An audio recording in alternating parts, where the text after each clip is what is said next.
Les responsables russes et les autorités d'occupation essaient toujours de consolider le contrôle administratif des zones occupées et annexées et intégrer de force les civils ukrainiens dans les milieux socioculturels, économiques, militaires et de gouvernance russe.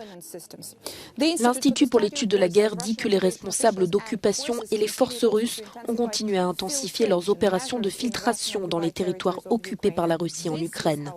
Voici comment les stratégies de filtration russes fonctionnent. D'abord, les individus sont détenus, puis emmenés vers des camps ou arrêtés à des barrages où ils sont évalués en fonction de la menace qu'ils représentent. Les personnes jugées les plus dangereuses sont probablement détenues et emprisonnées en Ukraine orientale ou en Russie. Celles considérées moins menaçantes, mais tout de même hostiles, sont sans doute déportées en Russie.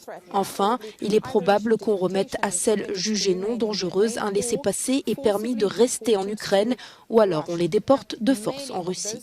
Beaucoup de ceux déportés sont des enfants. L'Institut pour l'étude de la guerre avance que les dirigeants russes sont toujours en train d'expulser les jeunes Ukrainiens des zones occupées vers la Russie.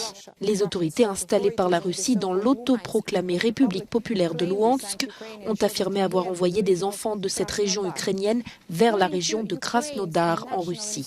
Selon le Bureau national d'information de l'Ukraine, près de 11 500 enfants ont été déportés, et ce sur la base des appels de parents à la recherche de leurs enfants. Comme l'indiquait précédemment l'Institut pour l'étude de la guerre, d'éminents blogueurs russes ont commencé à faire circuler une série de documentaires montrant clairement les enfants ukrainiens adoptés par des familles russes. Cette campagne documentaire est vraisemblablement destinée à propager des conditions d'information permettant de normaliser l'assimilation forcée des enfants ukrainiens dans des familles et la société russe.